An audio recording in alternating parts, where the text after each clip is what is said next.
müəllimələr, hər vaxtınız xeyir olsun. Bizim bugünkü mövzumuz səriştələr mövzusudur.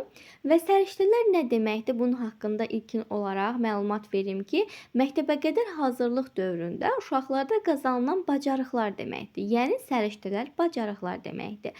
Bu yaş dövründə artıq məktəbə hazırlıq dövründə biz uşaqlarda bu bacarıqların hər birini bir tərbiyəçi müəllim olaraq əsas öhdəliyimizdir ki, bunlar hər birini uşaqlarda formalaşdıraq. Və səriştələr 3 təsnifata ayrılır. Təfəkkür, fəaliyyət, dəyərlər. Ola bilər ki, bəzi müəllimələr görürük ki, təfəkkürdə aid olanları fəaliyyətlə qarışdıra bilir. Amma indi bunları sizə izah edəcəm. Yəni ki, məntiqlə fikirləşsək, bunlar çox sadədir. Təfəkkürə yaradıcılıq aid edilir, kreativlik. Ola bilər ki, bəzi müəllimələr görmüşəm ki, fəaliyyətlə bunu qarışdıra bilirlər, yaradıcılığı. Xeyr, bunun heç bir fəaliyyətlə aidiyyatı yoxdur. Yaradıcılıq, kreativlik deyildikdə biz bunu fikirləşsək, görərik ki, yaradıcılıq, kreativlik bizim beynimizlə əlaqəlidir. Bizim düşüncələrimizlə, yaradıcılığımızla, ideyalarımızla biz fikirləşirik, fikirlər yürüdürük ki, nələr edə bilərəm, hansı yaradıcılıqları irəli sürə bilərəm. Bu da bir növ bizim artıq təfəkkür təsnifatına aid edilmiş olur. Əşyalardan qeyri-adi formada istifadə edir. Bağça dövründə ola bilər ki, məsələn, bir dəfəlik istifadə edə biləcəyimiz kauçuk stəkanlar olur da. Bax, onlarda görə bilərik ki, uşaqlar elm və güşəsinə uyğun olaraq soğan əkirlər və yaxud da lobya dənələrini əkirlər. Yəni bu elm güşəsinə aid edilir və yaxud da ki, yaradıcılıqlar irəli sürürlər də və yaxud da ki, banan qabıqları ola bilər. Bundan görürük ki, delfin və yaxud da ki, digər heyvan silüetləri də düzəldə bilirlər. Məsələn, kağızlardan barmaqlarla cıraraq onları yalnız tüklü fakturadan düzəldə bilirlər. Onu da yalnız yəni ki, barmaqlardan istifadə edirlər. Heç bir qaçdan istifadə etmirlər. Bu da özü də yaradıcılıqdır. Tənqidi təfəkkürə gəlirəm. Tənqidi təfəkkür ilə adına da göründüyü kimi təfəkkürə aid edilir. Bildiyi və yeni informasiya arasında eyniliyi və fərqləri müəyyənləşdirir. Bu da bizim gündəlik fəaliyyətimizdə də, məşğələmizdə də istifadə edirik. Məsələn, motivasiya yarada bilmədiyimiz zaman, aktuallaşdırmada yaratdığımız zaman, aktuallaşdırmadan istifadə ediriksə, məşğələnin ilkin girişini, əvvəlki biliyimizlə indiki biliyimiz arasında eyniliyi, fərqliliyi, nələr bilirik, indi nələr öyrəndik, bunlar ətrafında aparılır. Və iş üsullarından da söz assosiasiyası da əvvəlki biliyimizlə indiki biliyimiz arasında müəyyən eyniliklər, fərqliliklər müəyyənləşdirilir. Problem həll etmə. Problem həll etmə nədir? Bu da bizim təfəkkürümüzə aiddir də. Bax, biz hər hansısa bir problem yaradırıqsa, problemli situasiya yaradırıqsa, digər iş üsulumuzdan biridir də, qruplara ayırırıq, problemli situasiya yaradırıq.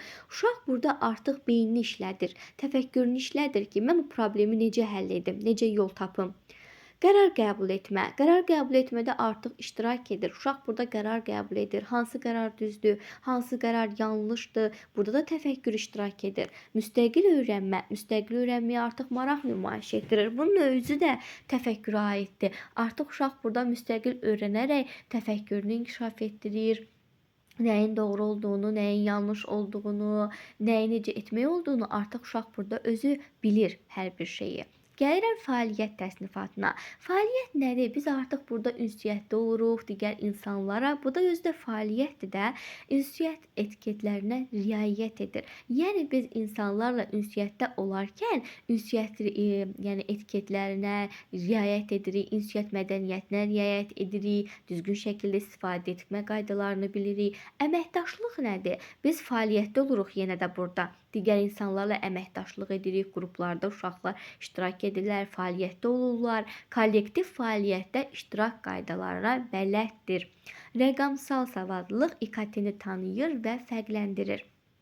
Yəni, burada nə demək istəyir? Məsələn, uşaq ağıllı lövhədən dərs əsasında bilir ki, dərsləri öyrənmək üçün müəllim burada monitoru qoşur lövhəyə, ağıllı lövhədə yazılar aparılır, işlər görülür. Biz artıq burada ağıllı lövhədən dərs məqsədi ilə istifadə etdiyimizi bilirik. Planşetdən, kompüterdən bunları fərqləndirirlər. Məsələn, planşeti biz özümüzə hər yerə daşıya bilirik. Kompüter məsələn ola bilər ki, stol üstüsü də ola bilər, özümüzlə daşıya bilən də ola bilər. Yəni artıq bunların hər birini uşaq bilir, fərqləndirir. İnformasiya savadlılığı nədir? Biz artıq müəyyən bir mövzu ilə bağlı məktəbəqədər hazırlıq dövründə müəyyən bir informasiya ilə bağlı artıq ilkin bacarıqlara malik olmuş oluruq və dövlət siyasətinin əsas prinsiplərində göstərmişdik axı biz bağça ilə məktəb arasında varislik və fasiləsizliyin göstərilməsi. Yəni biz məktəbə hazırlıq dövründə ilkin bilikləri bilirik. Artıq məktəbə keçid dövründə biz artıq o biliklərimizi də istifadə etmiş oluruq. Maliyyə savadlılığı pul və qənaət barədə məlumatlıdır. Gəlirəm dəyərlərə. Dəyərlər nədir? Uşağın burada artıq milli kimliyini bilməsidir, ölkəsi haqqında, bölgəsi haqqında, adət-ənənələri haqqında, dəyərləri haqqında artıq bunları bilir. İnsan hüquqlarını bilir və qərəzsiz yanaşmağı bilir. Hər bir kəsin hüquqlarını qorumağını. Bu bizim hər biri dəyərlərimizdir. Milli kimliyin dərki və milli iftixar hissi bu da dəyərlərə aiddir. Uşaq burada dövlət rəmzlərini tanıyır, onları fərqləndirir, gerb nədir, himn nədir. Bunların hamısını bilir uşaq, məlumatlı olur.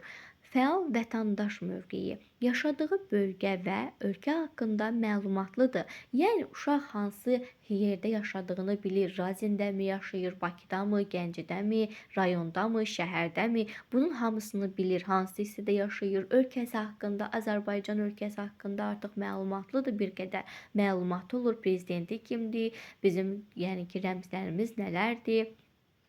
Bunların hamısını ilkin məlumatlı olur. Şəxsi və sosial məsuliyyət nədir? Davranış mədəniyyəti haqqında məlumatlıdır. Yəni biz sosiallaşarkən biz öz şəxsi məsuliyyətimizi, mən bir şəxs olaraq sosiallaşdığım zaman, yəni bir məsuliyyətim olur. Mən bilirəm ki, sosiallaşdıqda hansı davranışları yerinə yetirməliyəm, hansı mədəniyyətləri irəli sürməliyəm.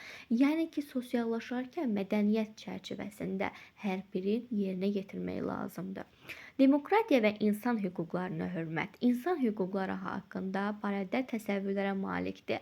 Yəni ki, uşaq artıq məktəbə hazırlıq dövründə nümunə deyim ki, məsələn, 1 yaşında, 2 yaşında, yəni ki, uşaqlar artıq əşyalarda görürsünüz ki, 3 yaşına qədər də olur ki, görürsünüz uşaqlarda egoistlik olur. Əşyaları bölüşmək istəmirlər. Elə bilirlər ki, əşyaları verərkən o əşyaları bir də ala bilməyəcəklər.